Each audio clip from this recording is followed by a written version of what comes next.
প্রশ্ন নাস্তিকদের সাথে। নাস্তিকরা বলে সবই একা একাই চলে। কি কথা বল না কে? নাস্তিকরা বলে কোনো মালিক নাই, প্রভু নাই, স্রষ্টা নাই, কিচ্ছু নাই, প্রকৃতির নিয়মে চলে। খাসার ভিতর চিন পাখি কেমনে আসে যা,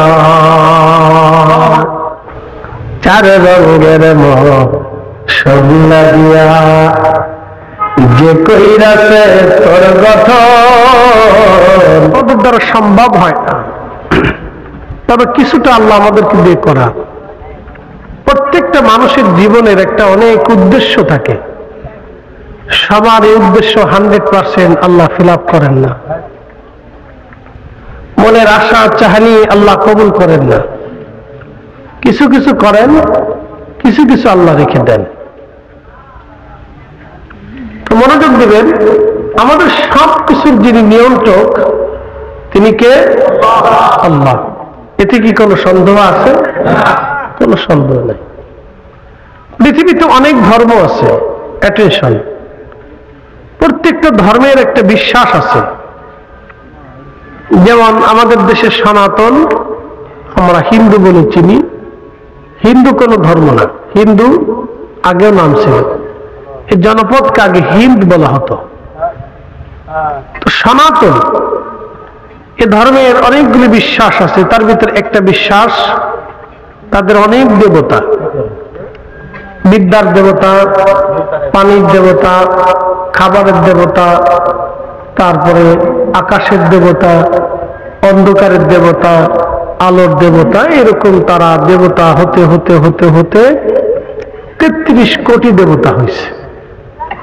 এটা তাদের বিশ্বাস। আমাদের রব কয়জন? একসাথে বলেন কয়জন? মনোযোগ দিন। তাদের আর একটা বিশ্বাস আছে। তাদের বিশ্বাস হচ্ছে মানুষ যদি ভালো কাজ করে তাহলে ভগবান তাকে পৃথিবীতে আবার পাঠাবে। কিন্তু আমাদের বিশ্বাসে পৃথিবীতে আর দ্বিতীয়বার আসার কোন সুযোগ নেই। وَلَن يُؤَخِّرَ اللَّهُ نَفْسًا إِذَا جَاءَ أَجَلُهَا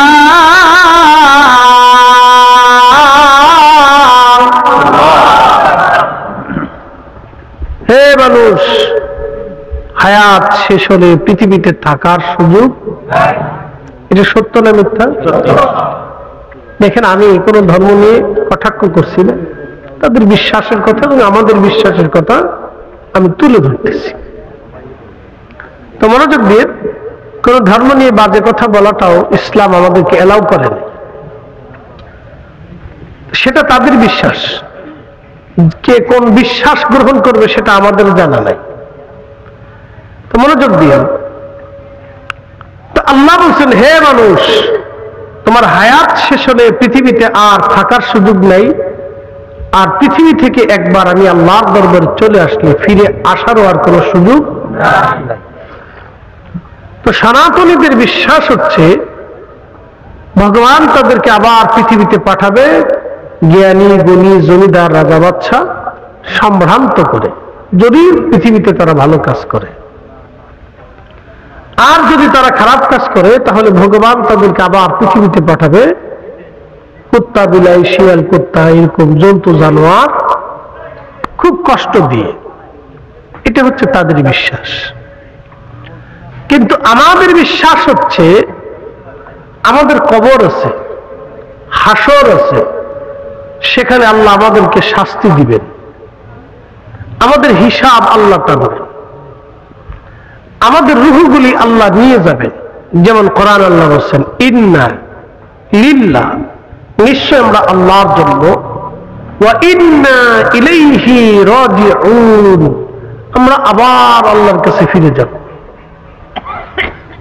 এতে কি কোনো আপনাদের সন্দেহ আছে? নাই। আমরা এক সময় কার কাছে ছিলাম? জোরে বলে, আল্লাহর কাছে। প্রিয় উপস্থিতি, আমরা একটা জগতের মধ্যে ছিলাম, এই জগতের নাম আলমে আরোহা, রুহের জগৎ। এই রুহের জগতে আমরা কত বছর ছিলাম আমাদের জানা নাই। ওখানকার যিনি রব নিয়ন্ত্রক তিনি আমার আল্লাহ। রুহের জগতে আল্লাহ আমাদেরকে সেখানে রেখেছিলেন, কিন্তু রুহের জগতের কথা আমরা ভুলে গেছি। প্রশ্ন করতে পারেন ফরিদি হুজুর, রুহের জগতের কথা কেন ভুলবো? দুনিয়ার কথা তো মনে আছে, রুহের জগতের কথা কেন ভুলে যাব? এখন আমি যদি প্রশ্ন করি ভাই সাহেব, তাহলে আপনি বলে দেন মায়ের পেটের মধ্যেও তো ছিলেন, তাহলে মায়ের পেটের কথাটা আপনি একটু বলে দেন। তা আপনি বলবেন আমার মনে নাই। আপনার শৈশবকালেরটাই মনে নাই, কি কথা ঠিক কিনা? আচ্ছা, 10 বছর আগে কি আমাদের 100% এই আমাদের জীবনের স্মৃতি কি 100% মনে আছে? নাই, কিছু আছে, আর 95% হয়তো আপনি ভুলে গেছেন, 5% থাকতে পারে। 10 বছর আগেই ধরে আপনি কোথায় বাথরুম করছেন, কোন বাথরুমে করছেন, কোন সময় করছেন, কি খাইছেন, কোথায় ঘুরতে গেছেন, কত টাকা আয় করছেন, কোন দিকে গেছেন, এদিকে আপনার কিন্তু মনে নেই। আপনি যদি ছোটকালের কথায় ভুলে যান, তাহলে রুহের কথা কিভাবে মনে থাকবে? ওই রুহের জগতে আমরা ছিলাম, ও নিয়ন্ত্রক আমার আল্লাহ। রুহের জগতে আল্লাহ আমাদেরকে রাখলেন। যখন আল্লাহর ইচ্ছা হলো আপনাকে পৃথিবীতে পাঠাবেন, তখন আমার রব আপনার বাবা এবং মায়ের মাধ্যম দিয়ে দুনিয়াতে পাঠাইলেন। 120 দিন মায়ের রেহেমের ভিতরে আমাদের বডির স্ট্রাকচার আল্লাহ তৈরি করলেন। সর্বপ্রথম এই বডিটাকে আল্লাহ তৈরি করলেন পানি থেকে। আল্লাহ বললেন সর্বপ্রথম মানব জাতি সৃষ্টি হলো মাটি থেকে। আমার আল্লাহ বললেন ওয়াবাদা খালকাল ইনসানি মিন তিন, আমি মানব জাতির সৃষ্টির সূচনা করলাম মাটি থেকে। সুম্মা জাআলা নাসলাহু মিন সুলালাতিন মিন মাইন মাহিন। ছেলে দিলাম, মেয়ে দিলাম, ভাতিজা দিলাম, ভাগ্নি দিলাম, আত্মীয় দিলাম, ভাই দিলাম, বোন দিলাম, বাবা দিলাম, মা দিলাম, দাদা দাদি, নানা নানি, চাচা চাচি, ফুফা ফুফি, খালা খালু, খালাতো ভাই বোন, ভাগিনা টাগিনা, যত বংশ বিস্তার করলাম। মিন সুলালাতিন মিন মাইন মাহিন, মানব জাতির মানুষের শরীর থেকে নির্গত একটা বিশেষ পানি থেকে আমি আল্লাহ মানব জাতি সৃষ্টি করলাম, বংশ বিস্তার করলাম। একবার জোরে বলা যায় আল্লাহু আকবার। তাহলে বলেন আমি কোথায় ছিলাম?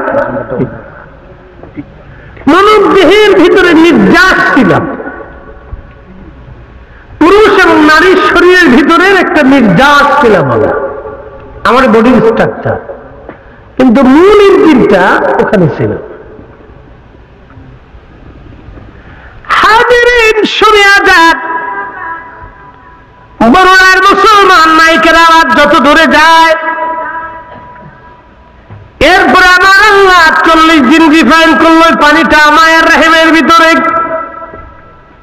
40 দিন পরে রক্তপিণ্ড হলো, আরো 40 দিন গোস্তখণ্ড হলো, আরো 40 দিন হাত পা চোখ কান নাক মাথা, মোটামুটি একটা স্ট্রাকচার আল্লাহ তৈরি করলেন। এরপরে আল্লাহ নবী বললেন 120 দিনের মাথা আমার আল্লাহ জিব্রাইলের মাধ্যমে আপনার বডির মধ্যে আমার আল্লাহ রূহ ফুঁকায় দিলেন মায়ের পেটে।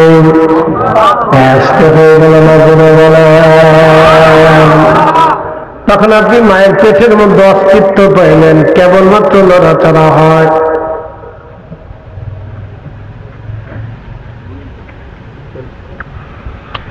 কেবলমাত্র নড়াচড়া, মায়ের পেটের ভিতরে কেবলমাত্র নড়াচড়া হয়। বড়ুয়াবাসী কিছুই ছিলাম না, আল্লাহ আমাদেরকে অস্তিত্ব দিলেন, শক্তি দিলেন, মায়ের পেটের মধ্যে লড়াচড়া হয়। তখনই যখন আল্লাহ রুহু ফুঁকায় দেন দেহের ভিতরে, আবার যে আল্লাহ রুহু ফুঁকায় দিয়েছেন সে আল্লাহ কিন্তু রুহুটাকে নিয়ে চলে যাবেন, ঠিক কিনা? খাসার ভিতর চিন পাখি কেমনে আসে যায়, ও ধরতে পারলে মনোবেরি দিতাম পাখির পায়। ধরার কোন সুযোগ নাই, হুকুম এসছে আল্লাহ, যিনি দিয়েছেন তিনি আবার আল্লাহ নিয়ে চলে যাবেন। যখন নিয়ে যাবে ডাক্তার বসে থাকবে, মা বসে থাকবে, ভাই বসে থাকবে, স্ত্রী থাকবে, সন্তান থাকবে, অথবা আপনি যদি সেনা প্রধান হন হাজার হাজার সৈন্যরা থাকবে। লক্ষ লক্ষ সৈন্যদের ভিতর থেকে যিনি আপনাকে নিয়ে চলে যাবেন, আল্লাহ কোরআনে বলে দিলেন, হাবিব উম্মতকে জানান, কুল ইন্নাল মাউতাল্লাযী। কষ্ট হইতেছে আপনাদের? শোনেন, আমার ওয়াজে কিন্তু ধৈর্য লাগে। আরে আমার ওয়াজ যারা শুনে তারা হলো পারফেক্ট লোক, আওলা জাওলা নাই। আমি নিজেও আওলা জাওলা বক্তা না, আমার শ্রোতাও আওলা জাওলা না। কথা মনে রাখবেন, আমার শ্রোতাও খুব একবার সুস্থ মস্তিষ্কের, আমিও সুস্থ মস্তিষ্কে ওয়াজ করি, আওলা জাওলা নাই। আমার শ্রোতাও আওলা জাওলা নেই, এই জন্য আমি আওলা জাওলা ওয়াজ করি না, শ্রোতাও আওলা জাওলা নাই। খুব মনোযোগ দিয়ে আওলা জাওলা শ্রোতা দিচ্ছেন, জল্টু ফুলটু মন্টু সন্টু আছে আছে, কথা বলছেন ভাই আপনারা? আওলা জাওলা নেই, আমারটা খুব ধীর স্থিরতার সাথে ধৈর্যের সাথে বসে বসে শুনতে হবে। যা বলবো শিখার মতো বলবো, বুঝার মতো বলবো, জানার মতো বলবো, না হলে শুধু মিলাদ করে চলে যাব। আমার কথা হলো এটা, যা বলবো জানার মতো, বুঝার মতো, শিখার মতো। আল্লাহ তৌফিক দিক, সকলে বলে না আমিন। আল্লাহ জাওলা বলে সময় নষ্ট করে লাভ নেই ভাই, মানে জীবনের অনেক দাম। তো খুব মনোযোগ দিয়ে রব্বুল আলামিন ডাক দিয়ে বলেন, কুল ইন্নাল মাউতাল্লাযী তাফিরুনা মিনহু ফাইন্নাহু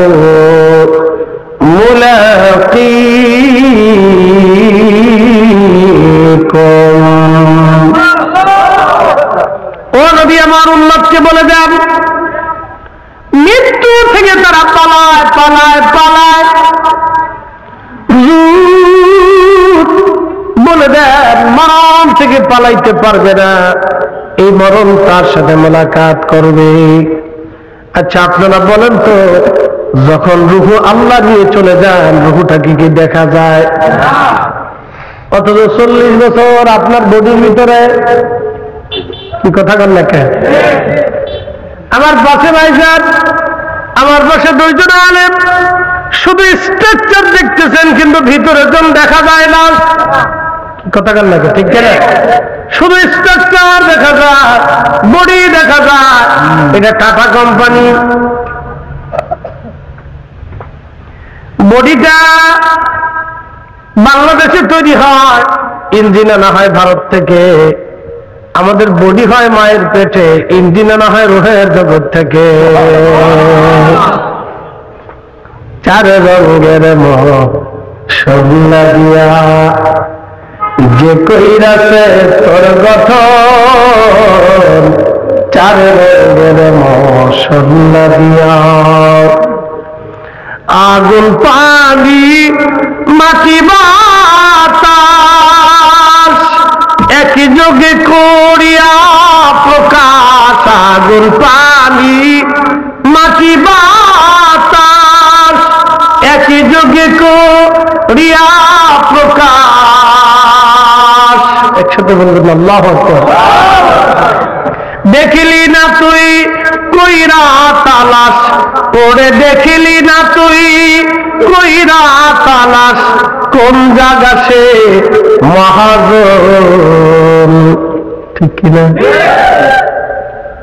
চার রঙের মশলা দিয়া যে কইরাছে তোর গঠন, চার রঙের মশলা দিয়া।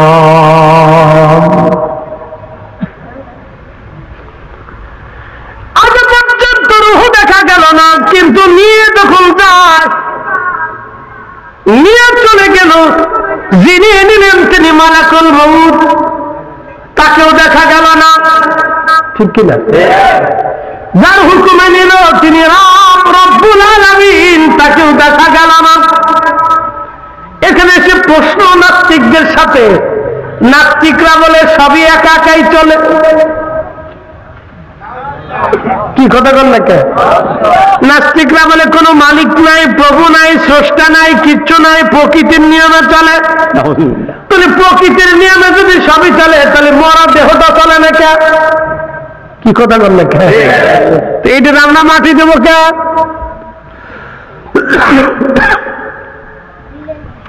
নাস্তিকরা কোথায় ভুলের মধ্যে আছে দেখে যান। নাস্তিকরা বলে সবই প্রকৃতির নিয়মে চলে। প্রকৃতির নিয়মে যদি সব চলে, তাহলে মানুষের মরা দেহটা চলে না কেন?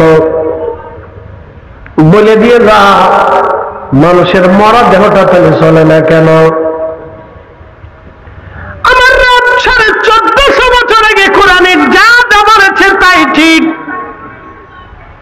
আমার রাসূল যা বলেছে তাই ঠিক। সাদাকাল্লাহুল মাওলানাল আযীম ওয়া সাদাকা রাসূলুহুন নবিয়্যুল হাবিবুল কারীম। আল্লাহ সত্য বলে, নবী সত্য বলে, আল্লাহ সত্য বলে, নবী সত্য বলে।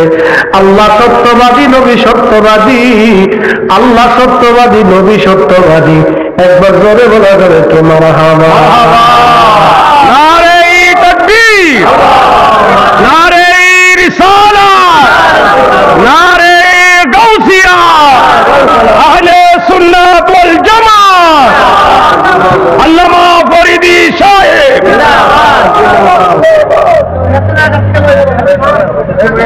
তুই আইসুত কে? তুমি আইসুত কে? লক্ষ্মীপুরতে পড়ছ? হ্যাঁ ঠিক আছে, বস বস। তুমি কি লক্ষ্মীপুরে থাও না বট গাছের মাথায় থাও? কই থাও? মরিদ কোন জায়গার? কেমন করে জানি এখনকার জনপুরে। এরপরে কবা যে কোন পুরি আল্লাহ জানে, শেষে কবা কেরামত পুরি। হ্যাঁ তুমি দিন ইসলাম, তাই ঠিক আছে। তাহলে চুপচাপ বসে থাকতে হবে। হ্যাঁ, দিন ইসলাম কথা কয় না, দিন ইসলাম বসে থাকতে হবে। তো খুব মনোযোগ দিয়ে, একই মানুষ, আমাদের জন্য পরীক্ষা। প্রশ্ন করতে পারেন ফরিদি হুজুর, ওরে আল্লাহ কেন এইভাবে করলো? আমি তার জবাব দিব, আল্লাহ যে রব, আল্লাহ যে সর্বশ্রেষ্ঠ শক্তির মালিক, তার বাস্তব প্রমাণ সে। ইচ্ছা করলে আমাদের যে কাউকে ওর মতো বানিয়ে দিতে পারে, এনি টাইম, এনি সময়, যে কোনো মুহূর্তে, এক সেকেন্ডের ভিতরে।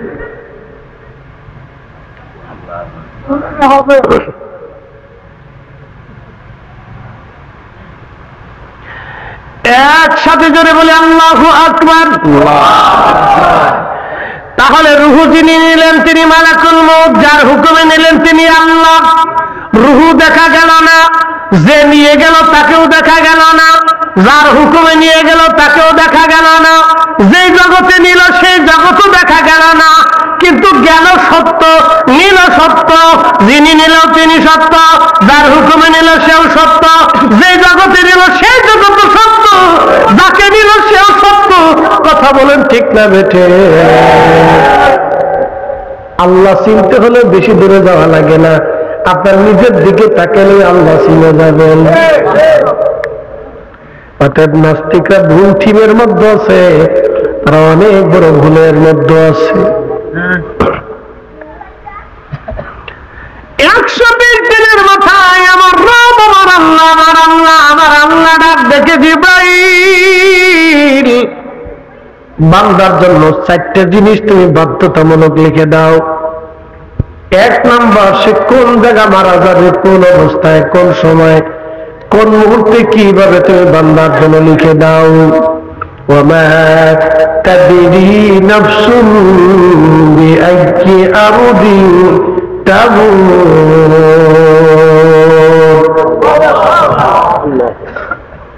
বান্দার জন্য লিখে দাও সে কোথায় মারা যাবে, কোন হালতে, কোন অবস্থায়, কোন মুহূর্তে মারা যাবে লিখে দাও।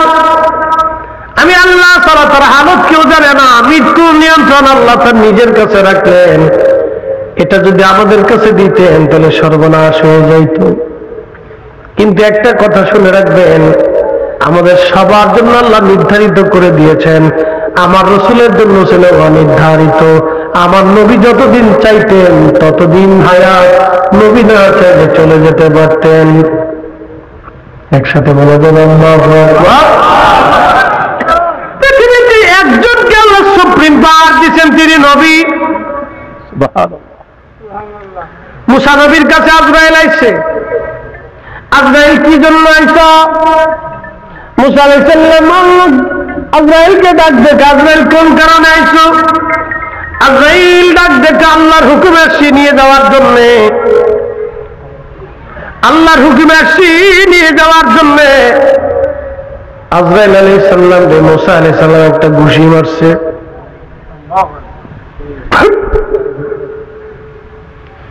এমন এক ঘুষি মারছে চোখের কোণে চোখ বেরিয়ে গেছে না। একসাথে বলবেন আল্লাহ।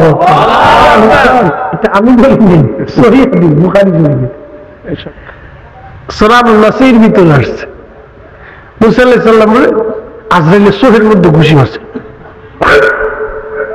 দিছেন একটা, চোখ বেরিয়ে গেছে।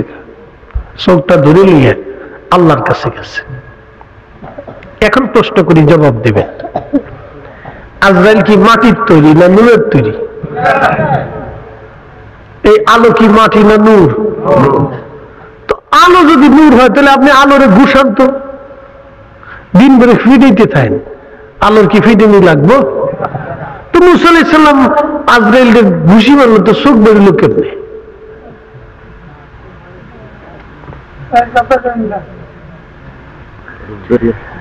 হযরত মুসা নবী আজরাইলকে ঘুষি মারলো, চোখ বের হলো কেমনে? হযরত আজরাইল মানুষের সুরত নিয়ে আসছিলেন, চোখ বেরিয়ে গেল। যখন সুরত নিয়ে আসছে তখন মানবীয় গুণাবলী, তা না হলে চোখ বের হওয়ার তো কথা না, চোখ বের করে ফেললেন। মুসা নবীর ঘুষিতে যদি আজরাইলের চোখ বের হয়, নূরের তৈরি ফেরেশতার চোখ যদি বের হয়, তাহলে আপনারা বুঝে নেন আমার নবী মানুষ কিন্তু নূরের তৈরি মানুষ।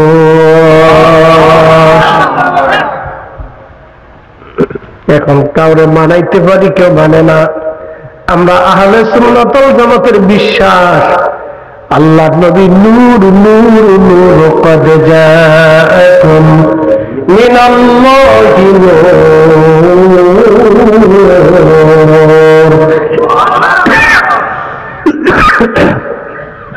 এখন কেউ মানে এখন না মানলে কি ফিরিতি আর মুরিদি এটা জোর করে হয় না। ফিরিতি মুরিদি জোর করা হয় না, কেউ মানলে মানুক, না মানলে না মানুক। হ্যাঁ নবীর উম্মত খুব মনোযোগ দিবেন। আজরাইলকে ঘুষি মারছে, চোখ বেড়ে গেল। আজরাইল আল্লাহর কাছে যা বললেন, রাব্বি কার কাছে পাঠাইলা? খুব জালালি আমার ঘুষি মারছে, শোক আমার বেড়ে গেছে। আল্লাহ ডাক দিলেন, আজরাইল তুমি আবার মুসা নবীর কাছে যাও, যায় বলবা গরুর উপরে হাত দিতে, হাতের নিচে যত পশম হয়, যত পশম হবে সব পশম তুল্য এক একটা পশমের বিনিময়ে এক বছর করে আমি আল্লাহ তাআলা হায়াত দিব। আজরাইল আলাইহিস সালাম এসে বলেন, মুসা গো, গরুর পিঠের উপর আপনি হাত দেন, যতগুলি পশম আসবে এই পশম, এক একটা পশমের বিনিময়ে এক বছরের হায়াত হবে। মুসা আলাইহিস সালাম ডাকতে বলতে, আজরাইল তারপরে কি? বলে তারপরেও মৃত্যু। আজরাইল আলাইহিস সালাম কি মুসা আলাইহিস সালাম বলেন, আজরাইল যেহেতু এত বছর পরে মৃত্যু হবেই, তাহলে আর থাকার দরকার নাই, আমি চলে যাব। আজরাইল চলে গেল হযরত ইব্রাহিম খলিলুল্লাহর কাছে, সালাম দেয়া বলতে, হুজুর আল্লাহ পাঠাইছে নিয়ে যাওয়ার জন্য, আপনার জান কবজ করব। ইব্রাহিম ডাক দিয়ে বলতেছে, আজরাইল আল্লাহকে যা বলো, কোন বন্ধু কি বন্ধুর জান কবজ করেনি? সুবহানাল্লাহ, ফেস লাগাইছে না? দেখো আমি ছাড়া আর তো খলিল নাই, আমি তো তার খলিল, তো খলিল কি খলিলের জান কবজ করে নাকি? বন্ধু কি বন্ধুরে মরে নাকি? দেখো একসাথে করবেন না। আজরাইল চলে গেছে।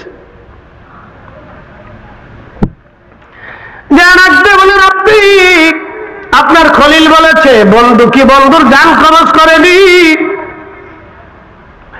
আল্লাহ ডাকবে, আজরাইল বন্ধুরে যা বলো, বন্ধুরে বন্ধু ডাকলে কি বন্ধু না আসেনি?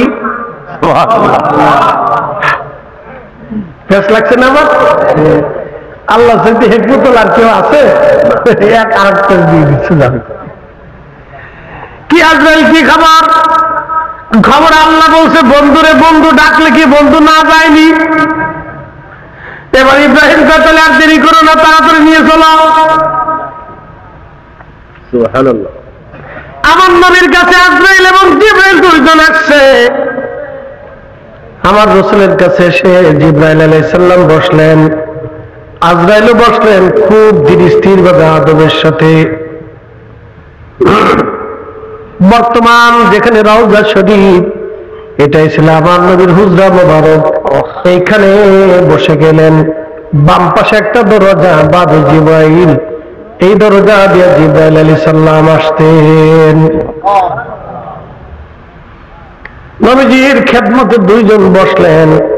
জিবরাইল সালাম দিয়ে বলেন, ইয়া রাসূলুল্লাহ, আপনার এখানে মনে হয় আমার শেষ আশা, আর কোনদিন ওহী নিয়ে আপনার দরজার আসার সুযোগ আমার না আর হবে না গো নবীজি। আজ জিবরাইল কি হয়েছে বলো? বলে, ইয়া রাসূলুল্লাহ, আল্লাহ এমন একজনকে আপনার কাছে পাঠাইছে যিনি সন্তানকে এতিম বানান, বাবা মার কোল থেকে সন্তান কেড়ে নিয়ে যান। হুজুর, মালাকুল মউত আসছে, আপনার সঙ্গে কথা বলতে চায়। নবীজি বললেন, বলো কি কথা বলবে? মালাকুল মউত সালাম দিয়ে বলেন, ইয়া রাসূলুল্লাহ, আল্লাহ আমাকে পাঠিয়েছেন আপনার খেদমতে। আপনার আগে এবং পরে এমন সুপ্রিম পাওয়ার আর কারো হবে না। আল্লাহ আমাকে হুকুম দিয়েছেন, আপনি অনুমতি দিলে আমি আপনাকে জান কবজ করে আল্লাহর কাছে নিয়ে যাব। আর অনুমতি যদি না দেন, আপনাকে রেখে আমি চলে যাব। আপনার যতদিন মন চায় আপনি ততদিন দুনিয়াতে থাকবেন, উম্মতের মাঝে ততদিন আপনি থাকবেন। একবার জোরে বলবে, ইয়া রাসূলুল্লাহ, ওয়ালা ইউআখিরাল্লাহু নাফসান ইযা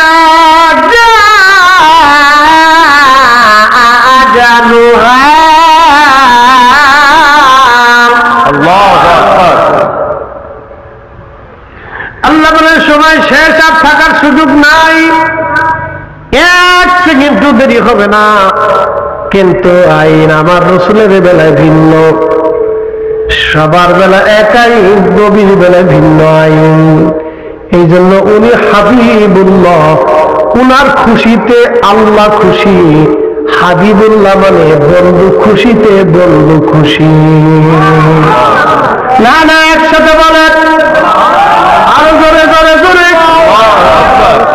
ইব্রাহিম খলিলুল্লাহ, তিনি খলিল। খলিল মানে বন্ধু, হাবিব মানে বন্ধু। খলিল কাকে বলা হয়? যে খলিল আল্লাহকে খুশি করতেন। ইব্রাহিম আল্লাহকে খুশি করতেন, এই জন্য উনি খলিলুল্লাহ। আর আমার নবীকে আল্লাহ খুশি করতেন, এজন্য তিনি হাবিবুল্লাহ। একসাথে বলবেন না সুবহানাল্লাহ।